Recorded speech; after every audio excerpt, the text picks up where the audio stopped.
Hello दोस्तों, जय हिंद। उम्मीद है आप सब लोग मस्त होंगे और अपनी पढ़ाई में व्यस्त होंगे। चलिए आप सभी को आज रेलवे का जो railway ALP technician group D और आने वाली वैकेंसी जेई ये सब एक पता है ना, नोटिफिकेशन आ गया है। कौन सी नोटिफिकेशन? देखो एएलपी का नोटिफिकेशन आ गया, बाकी के कैलेंडर जारी हुए हैं ना। अब अगर ऐसे सोचते रह जाओगे अरे जब आएगा तो देखा जाएगा, ये वाली भर्ती सितंबर में, ये वाली भर्ती तो अक्टूबर में, अगर ऐसे देखोगे तो फिर देखते रह जाओगे, फिर वो वाला भी डेट चला जाएगा। ठीक ना? जैसे कि एग्जाम्पल लेते हैं कि आज का तारीख क्या है, 5 फरवरी 2024। तो किसी दिन 5 फरवरी 2023 भी था ना, तो चला गया ना एक साल। पता चला कैसे गया? नहीं पता चला ना। तो ऐसे 5 फरवरी 2025 आ जाएगा। ठीक है ना? तो मेहनत करने वाले ये सब नहीं, मेहनत करने वाले अपना काम शुरू कर लेते हैं। और कितनी बेहतर चीज है ना कि वो बता कर, कब जरा सोच के देखो, एएलपी का वैकेंसी तुरंत आ गया और इसका एग्जाम का डेट मई जून में है लगभग। अगर वो मई जून में एग्जाम करा लेता है तो 4-5 महीने आपके पास है। और ग्रुप डी का कैलेंडर जारी हुआ है जो उसमें सितंबर अक्टूबर में दिखा रहा है। तो कितना अच्छा खासा टाइम है ना, जिसको नौकरी लेनी ही लेनी है, मुश्किल बात करें, जिसको नौकरी लेनी ही लेनी है उस पर ध्यान देगा। तो अपना काम है उसको पढ़ना। ठीक है ना? और एनटीपीसी की भी भर्ती है, उससे पहले एनटीपीसी आएगा। ठीक है ना? जिसमें लेवल 2, 3, 4, 5, 6 5 लेवल है उसमें। लेवल 1 तो ये ग्रुप डी होता है। क्वालिफिकेशन वगैरह तो सब पता होगा ना, उसके लिए तो कोई डिटेल वीडियो नहीं। ऑलरेडी बहुत से टीचर्स के अच्छे जो टीचर्स हैं वो बताए हैं, वो आप लोग देख चुके होंगे, है ना। तो अब अपना काम क्या बनता है? पढ़ाना ना। और आपको पता भी है कि मैथ और साइंस दोनों का क्लास बताया जा रहा है ना। हाँ, तो दोनों का क्लास इसी तरीके से चलता रहेगा। तो आज मात्रक जो है ना पहला चैप्टर, तो उसमें से मात्रक आज कंप्लीट हो जाएगा। ठीक है? इसके बाद फिर मापक यंत्र वगैरह जो आगे के चैप्टर है ऐसे पढ़ाएंगे। तो कॉन्सेप्ट वाइज भी पढ़ाएंगे, यानी सबसे पहले जैसे इस चैप्टर का कॉन्सेप्ट बताया गया था, फिर आपको क्वेश्चन कराए जा रहे हैं और मात्रक कैसे बनते हैं, फार्मूले के साथ साथ फिर परिभाषा कैसे बनती है, यानी उस चीज को समझ पाओ, ना कि मात्र आंसर ट्रिक कर दिया जाए। अगर आंसर ट्रिक ही करना तो फिर किताब उठा लो, सॉल्व कर डालो, है ना। तो जिनकी तैयारी वो यही काम करेंगे और उन्हें यही करना भी चाहिए। जिन्हें प्रॉब्लम हो रही है उन्हें वो ये देख है ना। ठीक है ना? कोई दिक्कत? क्लास शुरू किया जाए? चलो तो पहला क्वेश्चन लिया जाए। पहला क्वेश्चन जरा देखो क्या है। करा निम्नलिखित में से कौन सी मात्रा और उसकी SI इकाई सही रूप में सुमेलित नहीं है? सही रूप में सुमेलित नहीं है। फ्रीक्वेंसी का मतलब क्या होता है भैया? आवृत्ति। और आवृत्ति का मतलब क्या होता है? हर्ट्ज। तो वो तो सही है, बोलो, उसमें तो कोई दिक्कत ही नहीं है। उसके बाद से क्या है? अच्छा एक बात बता, फ्रीक्वेंसी की कुछ बातें भी बता दें, हो सकता है फिर सामने आएगा, फिर बताते चलेंगे। एक फार्मूला होता है V बराबर, क्या होगा चल नहीं रहा, V बराबर या ना लेमडा। V क्या जानते हो? तरंग वेग है। क्या भैया? देखो चीजों को समझते भी चलो, बोले थे ना चैप्टर आएगा तो भी बताएंगे, इस समय भी समझते हो चलो। ठीक है ना? कि मात्रा कहां से आया है और यह क्या है? आवृत्ति, हर्ट्ज, इसकी जो इकाई बोले हो। और लेमडा क्या है? तरंग दैर्ध्य। ठीक है? अब ऐसे देखो तुम्हारे मात्रक निकालना कितना आसान हो गया। एक तो मात्रक जानते हो, आवृत्ति का मात्रक क्या होता है? हर्ट्ज। एक और मात्रक अगर मान लो पता कर सकते क्या हो, देखा जाए, तरंग वेग। एक प्रकार का क्या है वेग, तो इसका मात्रक क्या हो गया? मीटर बटा सेकेंड, यानी मीटर प्रति सेकेंड। इसका मात्रक तो निकालना है, इसको लिख दे तरंग दैर्ध्य का मात्रक क्या होता है? मीटर। तरंग दैर्ध्य का मात्रक क्या होता है? मीटर। अगर देखो मीटर से मीटर कर दिया है तो आवृत्ति का मात्रक क्या आया? 1/सेकेंड, जिसे बोलते हो प्रति सेकेंड। इसी को लिखना है हर्ट्ज। तो ये दोनों मात्रक हैं इसके, तो इसको नोट करके लिख लो कि आवृत्ति का मात्रक क्या होता है? हर्ट्ज भी होता है और प्रति सेकंड भी होता है। ऐसा ना लिख लेना प्रति सेकंड प्रति हर्ट्ज, ये दो मात्रक, दो अलग अलग है। ठीक है ना? मतलब इसी के आवृत्ति के ही है। तो अगर क्वेश्चन पूछे कि आवृत्ति का SI पद्धति में बताओ इकाई क्या है, तो SI पद्धति में इकाई क्या है? हर्ट्ज। और पूछे MKS पद्धति में बताओ तो उसमें क्या है? प्रति सेकंड। अगर बताओ इसकी बीमा अगर पूछे थे तब क्या करोगे? जब बताओ बीमा क्या होगी इसकी? प्रति सेकंड, यानी T पर -1। ठीक है ना? चलो तो आवृत्ति के बारे में हो गया। अरे क्या, हाँ आवृत्ति के बारे में, और फार्मूला भी याद कर लेना, क्योंकि कभी कभी सीधा सीधा फार्मूला दे देता है, अरे सवाल दे देता है, ठीक है। आवृत्ति का वैल्यू दिया रहेगा, तरंग दैर्घ्य का वैल्यू दिया रहेगा, पूछ देगा तरंग वेग बताओ, आवृत्ति पूछ देगा, तरंग दैर्घ्य और वेग दिया रहेगा, ठीक ना। तो फार्मूला भी नोट करते हुए चलना। अगला क्या करा, मैग्नेटिक फ्लक्स का टेस्ला है। क्या टेस्ला है इसका, मैग्नेटिक फ्लक्स का टेस्ला है। चुंबकीय फ्लक्स का मात्रक टेफ्ला है। चुंबकीय फ्लक्स का मात्रक वेबर है। नोट करना, चुंबकीय फ्लक्स का मात्रक क्या है, नोट करो, चुंबकीय फ्लक्स का मात्रक वेबर। फिर नोट करो, चुंबकीय फ्लक्स घनत्व का मात्रक टेस्ला। नोट कर रहे हो, चुंबकीय फ्लक्स का मात्रक लिखो वेबर, चुंबकीय फ्लक्स घनत्व का मात्रक लिखो टेस्ला। लिख चुके। फिर लिखो, चुंबकीय क्षेत्र की तीव्रता का मात्रक वेबर प्रति मीटर स्क्वायर। क्या चल नहीं रहा हो मार्कर, इंक डालो। नोट किया जी। क्या बोले हम, चुंबकीय फ्लक्स का मात्रक चुंबकीय फ्लक्स घनत्व का मात्रक टेस्ला। टेस्ला चुंबकीय फ्लक्स घनत्व का मात्रक टेस्ला। चुंबकीय क्षेत्र की तीव्रता का मात्रक वेबर प्रति मीटर स्क्वायर, ठीक है। अगर क्वेश्चन पूछे कि चुंबकीय फ्लक्स घनत्व को, चुंबकीय फ्लक्स को किससे प्रदर्शित करते हैं, फाई से। देखो फाई, उसके लिए एग्रीकल्चर होता फाई। चुंबकीय क्षेत्र की तीव्रता को बी से, सब बताया भी है थोड़ी देर पहले भी, मतलब पिछले वाले क्लास में भी बताए, है ना। ऐसे ही तो क्वेश्चन आता है, ठीक है। और प्रेफर का तो जन्म करते हो, पास्कल। प्रेफर दाब, दाब का होता है पास्कल, और दाब बराबर क्या होता है, बल बटा, है ना। एकांक क्षेत्रफल पर लगने वाला बल क्या कहलाता है भैया, एकांक क्षेत्रफल पर लगने वाला बल क्या कहलाता है। फार्मूला ऐसे ना बता दो, तो फार्मूला तैयार। बल का मात्रक क्या होता है भैया, न्यूटन। क्षेत्रफल का मात्रक तो न्यूटन प्रति मीटर स्क्वायर, या न्यूटन मीटर पर -2, वही ना। ये भी सही, क्या ये भी सही है ना। और इलेक्ट्रिक कंडक्टर का मात्रक होता है सीमेंस, ठीक है। ये सब लिखो, कोई दिक्कत है इसमें क्या, कोई परेशानी है, तो ये सब चीजें समझ लो। चलो अगला क्वेश्चन देखते हैं। अगला जरा देखो क्या कर रहा है, इसका मात्रक तो पता होगा, खरा विस्थापन का मात्रक बताओ। विस्थापन का मात्रक सबको पता होगा, क्या होगा, मीटर ना। और दूरी का मात्रक, अगर हम क्वेश्चन पूछते हैं कि विस्थापन कैसी राशि है, तो क्या बताओगे, विस्थापन सदिश राशि। विस्थापन कैसी राशि है, तो थोड़ी दूरी और विस्थापन में थोड़ा अंतर समझ लिया जाए, फिर बाद में तो हम लोगों को अंतर समझना ही समझना है ना जी। बोलो जी। जरा देखो, अगर कोई व्यक्ति यहां से यहां आया, यानी ए से कहा आया, और फिर उसकी इच्छा किया इधर चला गया, यानी यहां कहा आ गया, सी से।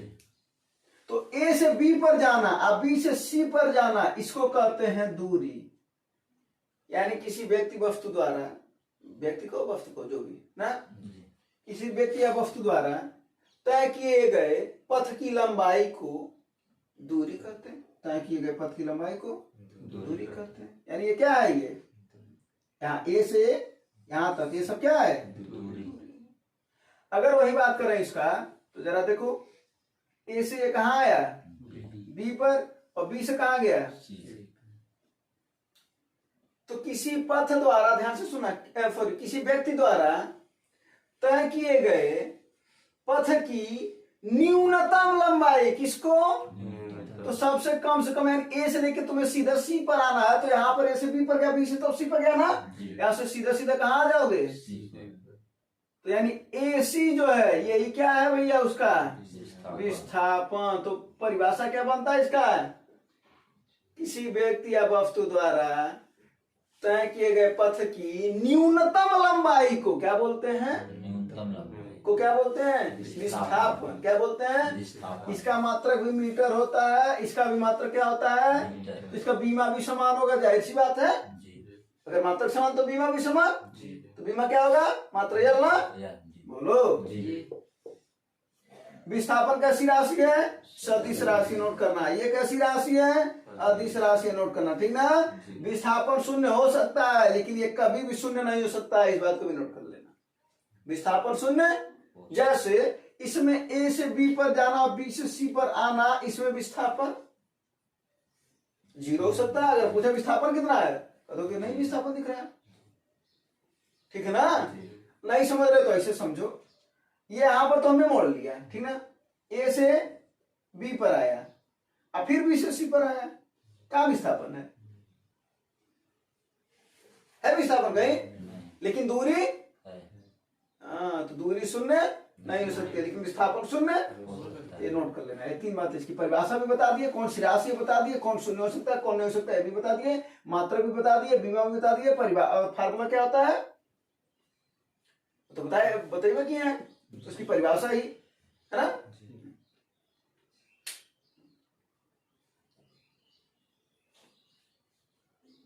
नोट हो गया। अगला क्वेश्चन बता जाए। हाँ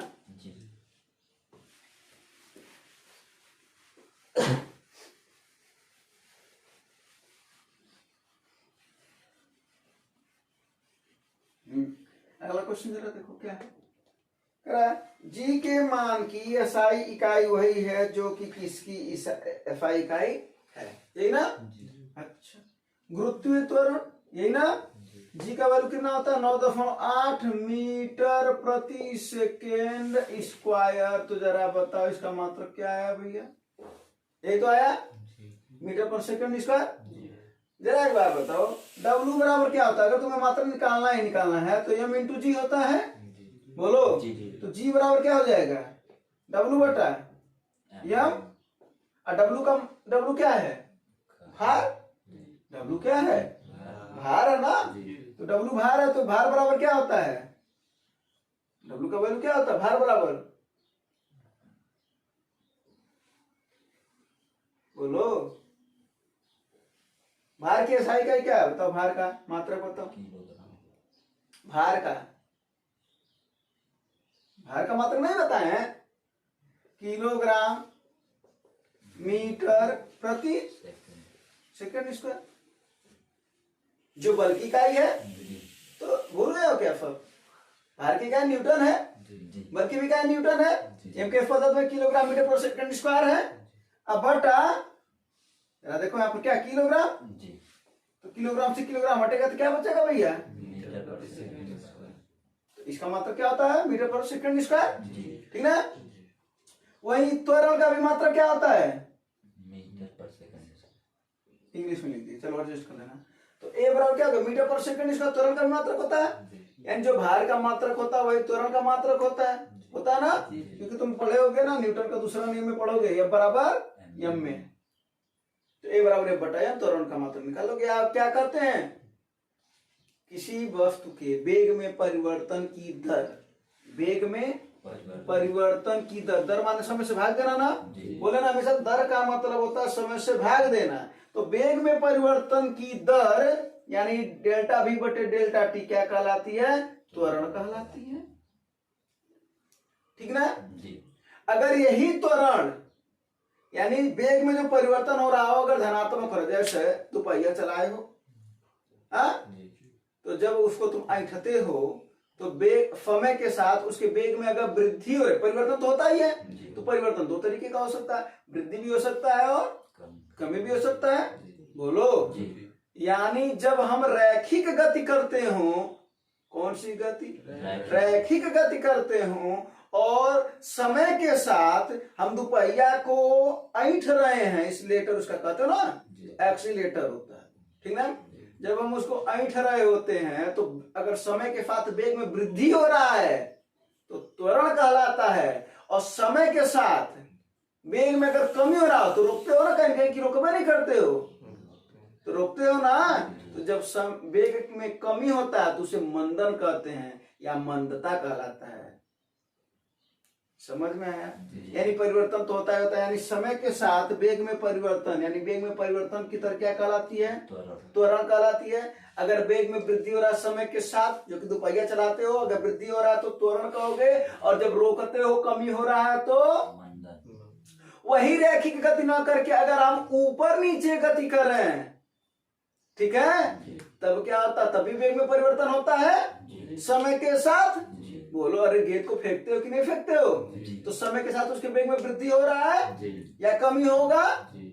तो उसे क्या कहते हैं हम? गुरुत्वीय त्वरण। कौन सा? और ये क्या है? ये किसके द्वारा लगाया जाता है? ये पृथ्वी के द्वारा। किसके द्वारा? इसका वैल्यू भी तैयार कर लिए, इसका मात्रक भी इसके समान हो गया, परिभाषा भी समझ लिए, और त्वरण किसे कहते हैं, मंदन किसे कहते हैं, वो भी चीजें समझे। ठीक है ना?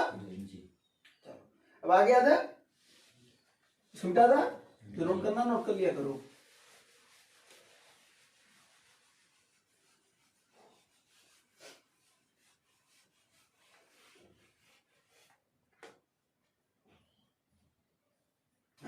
ये देखो कह रहा न्यूटन मीटर स्क्वायर प्रति केजी स्क्वायर किसकी एसआई इकाई है, यही ना? चलो कोई दिक्कत नहीं है, एक बार बता देते हैं। यह बराबर होता है G(m1 m2 बटा r स्क्वायर। ठीक ना? ये कहां से आता है जरा देखो, F प्रोपोर्शनल, यानी कहा जाता है जब कोई दो बड़े बड़े पिंडों के बीच में गुरुत्वाकर्षण बल काम करता है, तो ये जो है ये कौन सा बल है? Gravitational force. ठीक ना? कौन सा फोर्स? ग्रेविटेशनल फोर्स, गुरुत्वाकर्षण बल। तो बड़े बड़े पिंडों के बीच में काम करता है, जैसे कि सूर्य और पृथ्वी। ठीक ना? इस तरीके से तो दो पिंडों के बीच का जो द्रव्यमानों का गुणनफल उसके बल के समानुपाती होता है, तथा उनके बीच की दूरी। अब बताओ, अगर दो पिंड हैं तो इनके बीच की कोई दूरी होगी कि नहीं होगी भैया? होगी ना? उनके द्रव्यमान भी होंगे। तो पिंडों के जो गुणनफल, सॉरी, द्रव्यमानों के गुणनफल के समानुपाती होता है, और उनके बीच की दूरी के वर्ग के, बीच की दूरी के, मान लेते हैं दूरी r है, उसके वर्ग के व्युत्क्रमानुपाती होता है। तो जब दोनों को हमने निकाला तो m1 m2 ऊपर आया, r स्क्वायर नीचे आया, और जब प्रोपोर्शनल को हटाते हैं तो एक नियतांक जोड़ते हैं, और इसी नियतांक का नाम है सार्वत्रिक गुरुत्वाकर्षण नियतांक। बोलो क्या? सार्वत्रिक गुरुत्वाकर्षण नियतांक। एक बार और बोलो क्या? सार्वत्रिक गुरुत्वाकर्षण नियतांक। बातें समझ में? हाँ जी। तो जरा एक चीज और आओ समझते हैं, यहां से ये चीजें समझ में, जरा आओ समझते हैं। जी का वैल्यू तो यहां से क्या हो जाएगा भैया? तो हो जाएगा F गुणे r स्क्वायर बटा यम। देखो एक चीज होता है याद करना, और एक चीज होता है समझना। फिजिक्स वास्तव में मात्र समझने वाली चीज है, याद करने वाली चीज थोड़ी ना है। तो इसको समझो। तो जी की वैल्यू यही ना आ जाएगी, अरे भाई इधर भाग करा तो इधर गुणा करेगा, इधर गुणा कर रहा जी में तो सब इधर भाग करेंगे। बोलो बड़े आराम से हम लोगों का मात्रक आ गया। जरा देखो बल का मात्रक भैया क्या होता है? न्यूटन होता है। आर स्क्वायर का मात्रक, यानी आर क्या है? इनके बीच की दूरी है, और दूरी का मात्रक क्या होता है? तो मीटर क्या हो जाएगा? स्क्वायर प्रति, भट्टे माने प्रति, किलोग्राम गुणे किलोग्राम माने किग्रा स्क्वायर, यही ना? और ये अगर ऊपर जाएगा तो माइनस हो जाएगा, यानी न्यूटन इंटू मीटर स्क्वायर प्रति, प्रति नहीं, प्रति हो जाएगा तो केजी पर -2, यही ना? जरा बताओ कौन सा ऑप्शन दे रखा है? यही है ना न्यूटन? हाँ, न्यूटन मीटर स्क्वायर प्रति केजी स्क्वायर या केजी पर -2। किसकी इकाई है ये? जी की। किसकी इकाई है? और जी का मान नोट करना 6.67 गुणे 10⁻11। क्या? जरा इधर बताओ क्या? 6.6 गुणे 10⁻11 क्या? हाँ, न्यूटन मीटर स्क्वायर प्रति किग्रा स्क्वायर। कोई दिक्कत हो बताओ? हाँ? अच्छा एक बात बताओ, अगर इसका हम पूर्ण रूप से मान ज्ञात करना चाहें किस में? एमकेएस पद्धति में, तो क्या ये एमकेएस पद्धति का मात्रक है क्या ये? भाई नहीं, इसमें तो न्यूटन है, तो न्यूटन को तो हटाना पड़ेगा। बोलो हाँ? अब बताओ, हम लोग न्यूटन को हटाने जा रहे हैं, न्यूटन साहब फिजिक्स है उन्हीं को हटाने जा रहे हैं। अब इन्हीं को तो जाना कहा जाता है ना? Sir Isaac Newton. तो आओ तो जरा एक बात बताओ, पहले ये वैल्यू याद कर लेना, मात्रक कैसे है वो भी पता चला, फार्मूला। और कहाँ लगता है ये? और सबसे क्षीण बल होता है ये। क्वेश्चन पूछे सबसे क्षीण बल कौन है, तो गुरुत्वाकर्षण बल सबसे क्षीण बल होता है। क्यों? हमारे तुम्हारे बीच में लगभग नहीं करेगा ये। किस में लगता है? बहुत बड़े बड़े। और अगर ये इतना खतरनाक होता तो सूर्य खींच नहीं लेता पृथ्वी को तुरंत ही। बात समझा कि नहीं? तो क्वेश्चन पूछता क्षीण बल कौन है, ये है। लेकिन क्वेश्चन पूछता छद्म बल कौन है, दोनों में अंतर है। सब बताएंगे बल जब आएगा तो सब बताएंगे बल के बारे में, संतुलित बल असंतुलित बल सब, पूरी बल का पूरा डिटेल। तो ये तो अभी मात्रा पढ़ा रहे ना, मात्रा को देखो, अगर मात्रा को डायरेक्ट आंसर बता दिया जाएगा ना तो चीजें समझ में नहीं आ सकती हैं, ठीक है ना। वही परिभाषा से देखो अगर निकाल रहे हो तो तुम्हें जरूर कुछ ना कुछ समझ में आ रहा है और रिवीजन हो जा रहा होगा। और हाई स्कूल तो सभी लोग साइंस पढ़े हो, हाँ है ना।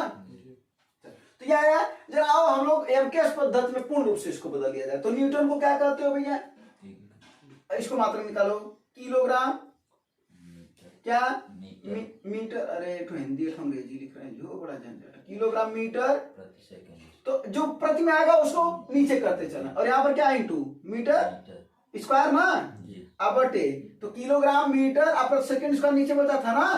अरे भाई ये इतना न्यूटन है जी, हाँ जी, और ये मीटर स्क्वायर ऊपर है और गुणे किलोग्राम स्क्वायर नीचे है। अब आओ जो कटे काट लो, किलोग्राम स्क्वायर से ठोकर जाएगा, हाँ अब कुछ और कटेगा क्या, नहीं कटेगा। देखो बड़ा अजीब मात्रा का है, इसको जरा देखो क्या रहा ऊपर, क्या बच रहा है मीटर का क्यूब, है ना, फिर प्रति हो जा रहा ना, फिर क्या केजी बचा और सेकंड स्क्वायर बचा ना, यानी किलोग्राम इंटू सेकंड। जरा देखो कहोगे ये कैसे हो सकता है ना, लेकिन आया तो यही है जी। तो यही है, यानी इसके दो मात्रक तुम्हें पता चल गया जी के वैल्यू के, कौन कौन सा, न्यूटन इंटू मीटर स्क्वायर प्रति केजी स्क्वायर और मीटर क्यूब प्रति किग्रा इंटू सेकेंड स्क्वायर। क्योंकि अगर इसका बीमा पूछ देगा तो तुम्हें बीमा के लिए एमकेएस पद्धति में लाना पड़ेगा। तो अब जरा बीमा धीरे से हमको बता दो क्या हो जाएगा, बीमा यानी एल क्यूब बोलो, और केजी ऊपर जाएगा ना तो उसको पहले लिखते हैं एम एल और टी, है ना। तो एम पर इधर लिख दिया, तो एम पर -1, फिर एल क्यूब और टी पर -2। हाँ आप लगा समझे, ठीक है जी। ये है इसका बीमा। तो इसका नाम भी नोट कर लेना, फर्ती गुरुत्वाकर्षण नियतांक, ये सब नोट कर लिया पूरा जी। हाँ कोई चीज छूटा तो नहीं है ना, हाँ चलो बाकी सब तो आएगा सामने, फिर रिवीजन तो होता रहेगा, ठीक है ना। अब अगला अपना बिठा दो इसे ना भैया, और नोट करके नहीं लिखे होगे, क्षीण बल है ये।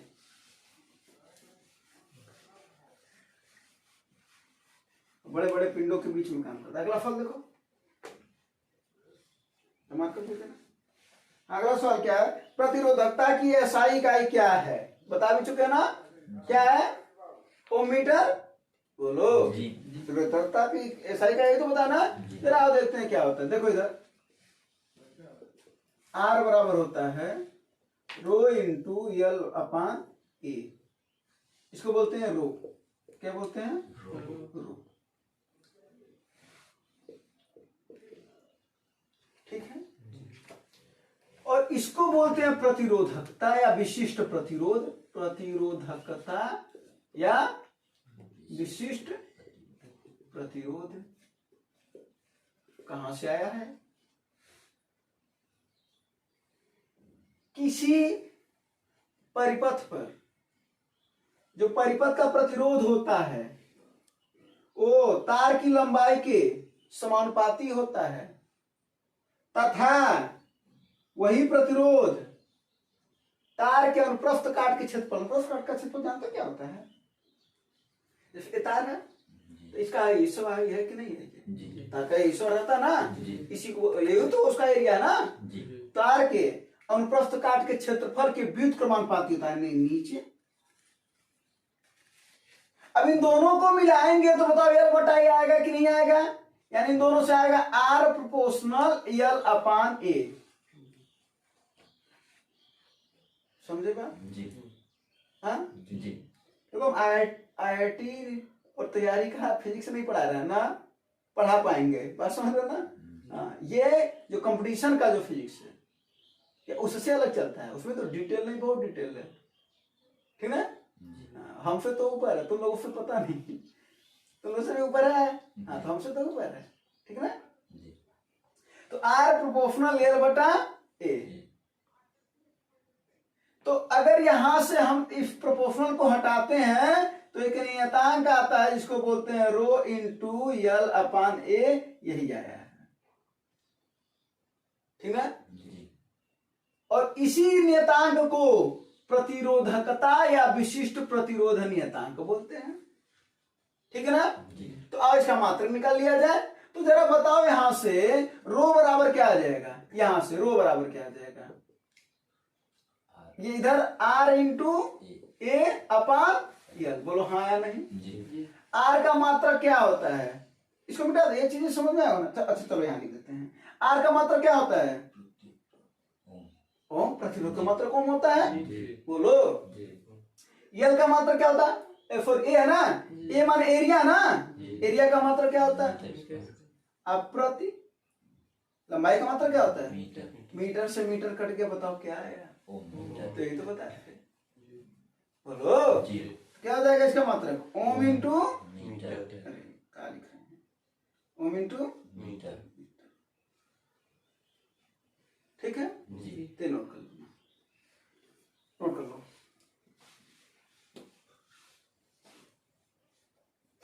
और ये पदार्थ की ये भी नोट करना, पदार्थ की प्रकृति और ताप पर निर्भर करता है प्रतिरोधकता, नोट करो, पदार्थ की प्रकृति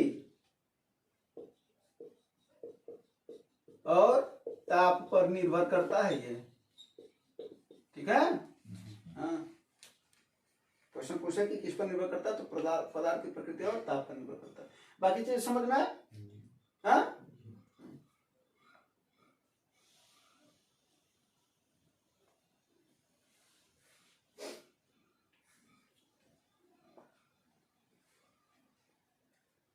एक और हम यहां से बताए थे, आर बराबर वी बटा आई, अरे ओम का नियम, बोलो हाँ। तो यहां से अगर हम प्रतिरोध का मात्रक निकालना तो क्या हो जाएगा, ये भी है विभव, इसका मतलब क्या होता है, वोल्ट, प्रति एम्पियर, यही ना।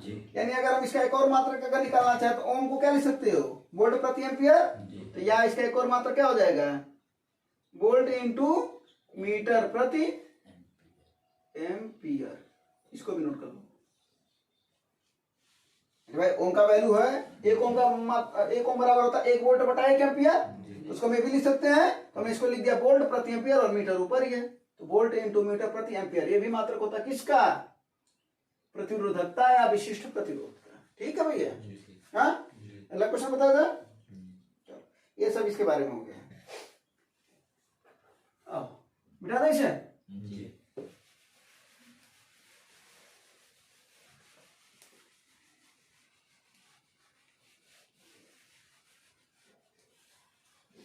अगला क्वेश्चन कहाँ है, ये क्वेश्चन है, निम्न में से किन्हीं दो भौतिक राशियों की इकाई एक ही है, क्या दाब और बल की इकाई एक ही है, दाब किसकी इकाई, दाब का किसके बराबर होता है, बल के बराबर नहीं, किसके बराबर, अच्छा बताया दाब क्या होता है, प्रतिबल क्या होता है, बताया ना। फिर उसके बाद से बल का क्या किसके बराबर होता है, भार के, तो पहला तो गलत हो गया। अगला क्या, बल और उत्क्षेप बल, हाँ बिल्कुल सही है, उत्क्षेप भी एक प्रकार का क्या है, ठीक है ना। तो ध्यान देना, उत्क्षेप बल क्या होता है, पोखरे में कूद जाओ, ठीक है, गेंद को लिए रहो हाथ में, ज्यादा समझ में आएगा, गेंद वाला एग्जांपल ज्यादा समझ में आएगा, अदरवाइज जो पोखरे का जो पानी हो हमारे पर भी उत्क्षेप बल ही लगा रहा है, गेंद को समझो, गेंद को ऐसे पकड़ करके नीचे ले जाओ, फिर उसको छोड़ दो, फिर कहाँ गेंद चला जाता है, क्यों, पानी द्वारा उस पर एक बल लगाया जाता है, यानी पानी द्वारा उस वस्तु पर जो बल लगाया जा रहा है वो कौन सा बल होता है, उत्क्षेप बल, जो उसको ऊपर फेंक रहा है, ठीक ना। तो बल और उत्क्षेप बल का तो यानी उत्क्षेप बल भी, इसका भी मात्रक क्या है, बीमा है। अच्छा मात्रक समान होगा तो बीमा भी समान होगा, है ना। चलो और कौन सा, बल और गति, बिल्कुल भी नहीं, हाँ गति किसके बराबर होता है, वेग, है ना। इसे अगर चाल कहोगे गति में तो ये क्या होता है, वेग के बराबर होता है या वेग चाल के बराबर होता है, बोलो। तो बात समझो, देखो ये ऑप्शन ही गलत है रखा, क्योंकि एक ही ऑप्शन सही होना चाहिए ना, इसमें तो दो ऑप्शन सही आ रहा है, क्योंकि बल उत्क्षेप बल ये दोनों की भी इकाई क्या होती है, तो बीमा भी बराबर होगा, तो उसको तो छोड़ देते हैं, अभी बीमा की बात ही नहीं हो रहा है। बल और भार ये दोनों ना, तो बल और भार किस ऑप्शन में, जरा देखो चौथे वाले में है और दूसरे वाले में है बल और उत्क्षेप बल, तो यानी बी और डी दोनों, ठीक ना। जब आया होगा तो वहां पर विभाग ने इसको क्या किया होगा, जो दोनों को मारा होगा उसी को सही किया गया होगा, ठीक है ना। कभी कभी इनके उसमें ऐसा भी होता है क्वेश्चन को हटा दिया जाता है, ठीक है। क्वेश्चन का आंसर तो इसमें था ना, तो क्वेश्चन को हटा नहीं जाता, बल्कि जो किया होता है उसको आंसर मिलता है। जैसे कोई अगर बी मारेगा तो भी उसको मिलेगा नंबर, डी मारेगा तो भी मिलेगा। अब बी और डी मार नहीं सकते हो, क्योंकि चार में से कोई एक ही विकल्प चुनना होता है। हाँ चलो अब अगला क्वेश्चन देखा जाए। अगला क्वेश्चन कर रहा है क्या है कि कौन सी राशि सापेक्ष राशि नहीं है। सापेक्ष राशि का मतलब समझते हो, हाँ कौन सी बोल रहा है, क्या बोल रहा है, कौन सी राशि सापेक्ष राशि। सापेक्ष का मतलब होता है दूसरे के भरोसे रहना, ठीक ना। तो दूसरे के भरोसे रहना मतलब व्युत्पन्न राशि। तो दो राशियां हैं, एक मूल राशि और एक व्युत्पन्न, है ना। मूल राशियों के द्वारा जितने भी राशि बनाई जाती है सबके सब क्या है, व्युत्पन्न राशियां हैं। हाँ अब मूल राशि में कितने हैं, 7 राशियां हैं, उन्हीं 7 में, और सब 7 बता चुके हैं, उन्हीं 7 में से कौन है, यानी इसको बोलते हैं हम सापेक्ष राशि, ठीक है। जो किसी दूसरे के सहारे हो, तो बताओ जरा ये सब क्या है, सब दो दूसरे के सहारे हैं। त्वरण भी वेग और समय के सहारे है। वेग समय, वेग किसके सहारे है, वेग बराबर क्या होता है, विस्थापन बटा समय, तो विस्थापन और समय के सहारे है ये, है ना। दूरी ये भी नहीं है, तो है कौन उसमें मूल राशियों में, समय, ये ना 7 राशि में वही है, तो इसका आंसर क्या हो जाएगा। तो इसको नोट कर लेना, सापेक्ष राशि को व्युत्पन्न राशि बोलते हैं, नोट करो, सापेक्ष राशि को व्युत्पन्न राशि बोलते हैं। अब मूल राशियां 7 होती हैं और 7 बता चुके हैं, ठीक ना। अगला सवाल देखो, मंदता की अंतरराष्ट्रीय इकाई है। अब देखो अभी भी बताना मंदता, मंदता को क्या बोलते हैं भैया, ऋणात्मक त्वरण, नोट करो इसको, ऋणात्मक त्वरण,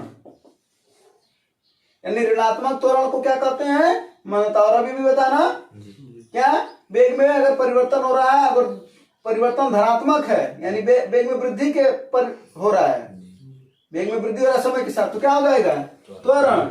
और अगर कमी होगा तो क्या कहला जाएगा, मंदता, ठीक ना। इसका मात्रा क्या होता है, मीटर प्रति, दोनों का, त्वरण और मंदन दोनों का, ठीक ना, दोनों एक है। बस एक ठो अच्छा वाला भाई है, एक ठो थोड़ा बुरा वाला भाई है, कर सकते हो, ठीक है ना।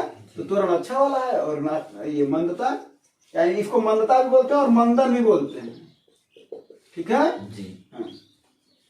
तो इसका मात्रक पता चल गया, बीमा भी जन्म करते हो, हाँ। अब कौन सा है,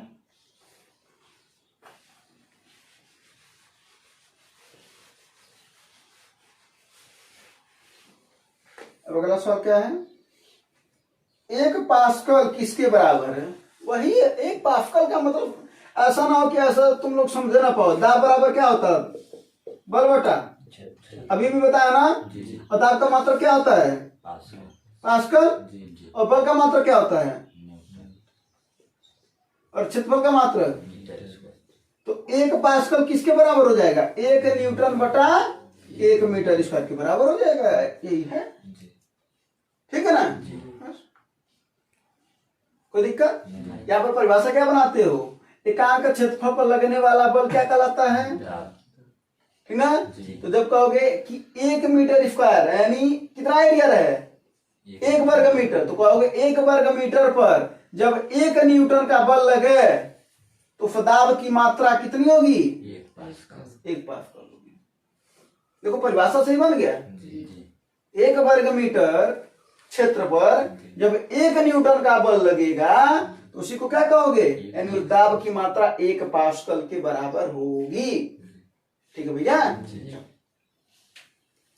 अगला तरंग दैर्ध्य का अस्थायी मात्रक क्या है, अभी बताया ना। हाँ बोलो। तरंग दैर्ध्य का अस्थायी मात्रक क्या, तरंग दैर्ध्य क्या होता है, अभी बताना। v बराबर n गुणे लेमडा, और एक और फॉर्मूला होता है n बराबर 1/t होता है। t क्या होता है, आवर्तकाल होता है। इसको नोट करो, आवर्तकाल। फार्मूला सवाल भी पूछता है ये, ठीक ना। हाँ इसी वजह से इसका देखो, इधर आवर्तकाल एक प्रकार का समय है, आवर्तकाल क्या है प्रकार का, और 1 समय यानी कितना इसका मात्रक होगा, प्रति सेकेंड।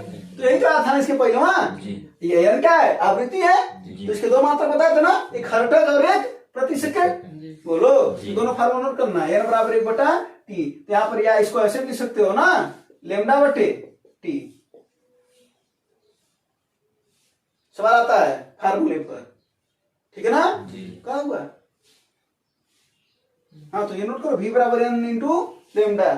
आवृत्ति और तरंग दैर्ध्य का गुणनफल ही क्या कहलाता है, तरंग वेग कहलाता है। इसका नाम है तरंग वेग, ठीक है ना। इसका नाम है क्या बोले हैं, आवृत्ति। इसको क्या बोले हो, तरंग दैर्ध्य। और क्या बताते, टी तो आवर्तकाल है, बाकी सब तो बताए थे। ठीक है। अब मात्रा निकालना ना, तो मात्रा निकालो, किसका मात्रा निकालना है, तरंग दैर्ध्य का। तरंग दैर्ध्य का मात्रा निकालना ना, तो लेमडा बराबर क्या हो जाएगा, v बटा n, यही ना। और v बटा n, यानी इसको क्या बोल सकते, अब देखो n क्या है, यानी इसका एक मात्रा तो ही आएगा। बे का मात्रा क्या होता है, मीटर प्रति, और आवृत्ति का मात्रा कहोगे हर्ट्ज। बोलो, तो एक तो ये हो जाएगा इसका मात्रक मीटर प्रति सेकेंड इंटू हर्ट्ज।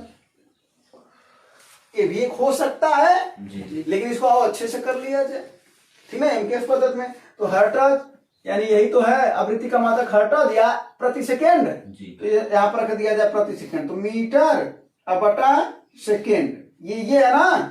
और प्रति सेकंड, तो सेकंड कहां चला जाएगा, नहीं समझे क्या। अरे भाई हर्ट्ज का मात्रा 1/सेकंड, ये मीटर बटा सेकंड बटा 1/सेकंड, सेकंड से सेकंड क्या आएगा, यानी तरंग दैर्ध्य का मात्रा क्या होता है, मीटर। ठीक है। अगर पूछा वेग का मात्रा क्या होगा, तो वेग का मात्रा क्या होगा, मीटर पर सेकंड होता है ना।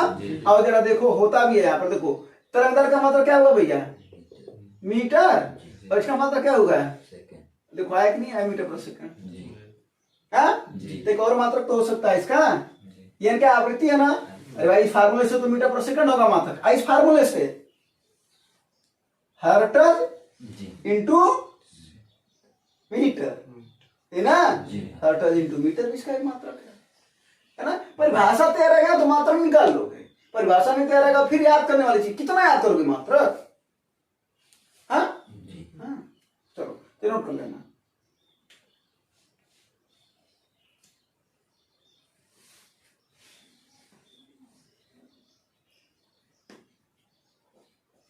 हाँ क्या पता है, अगला क्वेश्चन है, किसी पदार्थ में अच्छा इसको मिटा था ना जी, इसको लिख चुके ना जी। अगला क्वेश्चन है देखो,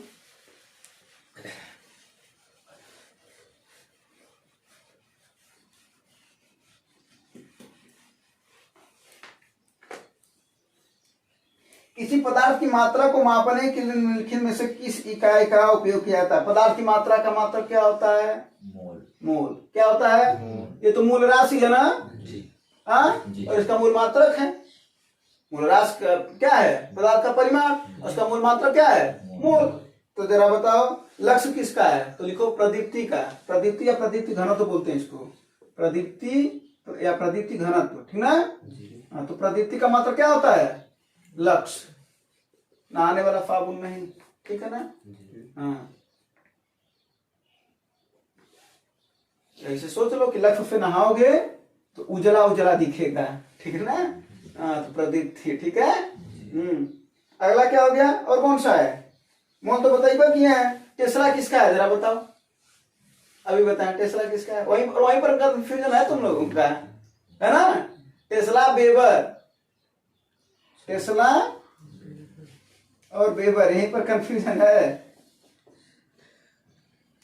देखो ये घनत्व का मात्रक है, घनत्व। तो ये चुंबकीय फ्लक्स घनत्व किसका? चुंबकीय फ्लक्स घनत्व। और ये क्या है? मात्र चुंबकीय फ्लक्स फाई, है ना जी। बाकी क्षेत्र की तीव्रता को बतेबे किए हैं, वेबर पर मीटर स्क्वायर। हाँ जी, ये तो हो गया। वाला क्वेश्चन देखा था ना जी। एक क्वेश्चन ये तो बता चुके हैं ना, तरंग वेग का ऐसा ही मात्रक पूछ रहा है, तो मीटर पर सेकंड में तो बता चुके हैं अभी इसके पहले वाले फॉर्म में, तो इस क्वेश्चन को हटा देते हैं, ठीक ना। अब लास्ट क्वेश्चन है, इसके आंसर तुम बता दो। बताने के तो बता ही चुका, लेकिन आंसर इसका तुम बता दो। क्वेश्चन है कि ध्वनि की प्रबलता किसमें मापी जाती है, ठीक ना। बस इतना जरूर लिख लो कि ध्वनि की जो हम लोग ध्वनि सुनते हैं वो 20 हर्ट्ज से 20,000 हर्ट्ज के बीच में होती है, 20 से 20,000 हर्ट्ज, ठीक है। इसके बारे में पूरा का पूरा डिटेल तुम लोग बताओगे जितना पता होगा, ठीक है ना। हाँ चलो, तो तुम लोग कौन सा चैप्टर हो गया? मात्रक समाप्त हो गया। अब तुम्हें बताया जाएगा मापन, ठीक है ना। तो क्वेश्चन तुम्हारा था यही कि ध्वनि की प्रबलता का मात्रक बताओ, ठीक है ना। और मापन अब इसके बारे में बताया जाएगा। कोई दिक्कत है, परेशानी है, समस्या है, प्रॉब्लम? चलो तुम ही चीजें समझ में आओगा, और आप लोगों को भी अगर कोई भी प्रॉब्लम हो तो जरूर बताइए, ठीक ना। उसका समाधान करने की पूरी कोशिश की जाएगी। और ये क्लास आपका ऐसे चलता रहेगा। साइंस का भी, साइंस में फिजिक्स का भी चल रहा है, फिर उसके बाद से आपका चलेगा मैथ का, तो मैथ का भी चलता रहेगा, ठीक है ना। धन्यवाद, जय हिंद।